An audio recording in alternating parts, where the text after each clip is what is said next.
अगर आपकी cut off आप सोच करके देखो कि 270 पे लगने लगे फाइनल, तो कितना मुश्किल होगा सिलेक्शन लेना, और कितना मुश्किल होता है सिलेक्शन लेना। ये यूपीएसआई वाले बच्चों से पूछिए कि भाई कितना कितना स्कोर करने के बाद भी शायद उनका सिलेक्शन नहीं हो पाएगा, क्योंकि जो गूगल फॉर्म भरवाए हैं, सोचिए ना, उसमें 350 से ज्यादा, 400 में से 350 से ज्यादा 6500 बच्चों ने गूगल फॉर्म भरा है, वैकेंसी 4500 है। तो सोचो कितना बड़ा कंपटीशन है।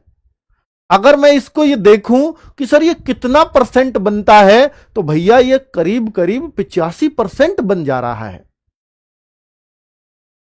तो बच्चों अगर ये 85-87% पर कट ऑफ जाने लगी, वो भी फिजिकल की, और फिर फाइनल कट ऑफ मान लीजिए कि भाई फिर तो यार ये तो बहुत बहुत ऊपर चल जाती रहेगी। फाइनल कट ऑफ तो 90% के आसपास हो जाएगी जनरल की।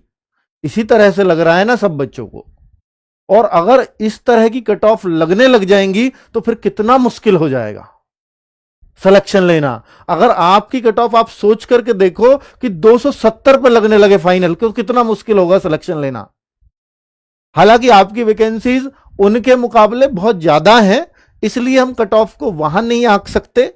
दूसरा कारण यह कि भाई पेपर अगर आप यूपीएसआई का आज भी उठा लोगे तो आपको ऐसा लगेगा कि ये कांस्टेबल का इससे आसान क्या ही आएगा। आप उठाओ उसकी हिंदी, आपको खुद पता लग जाएगा। ठीक है, चलो। तो भाई अगर आप यूपीएसआई के मारे हुए हैं तो फिर अब आपके पास ऑप्शन सिर्फ एक ही बचता है कि कम से कम इसको अपने हाथ से नहीं जाने दिया जाए।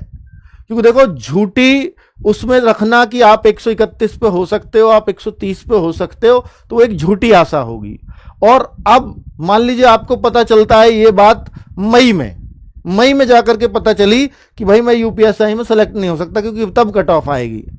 तो क्या फिर आप इसके लिए बहुत सीरियस हो पाओगे, या इसके लिए बहुत समय बचेगा आपके पास कांस्टेबल बनने के लिए? शायद वो भी हाथ से निकल जाए। इसलिए एक हकीकत से रूबरू कराया था कल आप बच्चों को कि भैया जो हाथ में हो उसको मत जाने देना। बहुत सारा बच्चा फिर उस समय बहुत परेशान हो जाएगा। इस वजह से थोड़ा हम लोगों को, हमें ये जरूर है कि बच्चे ये बुरा भला बोलेंगे, ज्यादा कट ऑफ लगा दी, ये लगा दी, वो लगा दी, पर उसको सह लेंगे। तो सच्चाई तो एक्सेप्ट करनी पड़ेगी ना कभी ना कभी।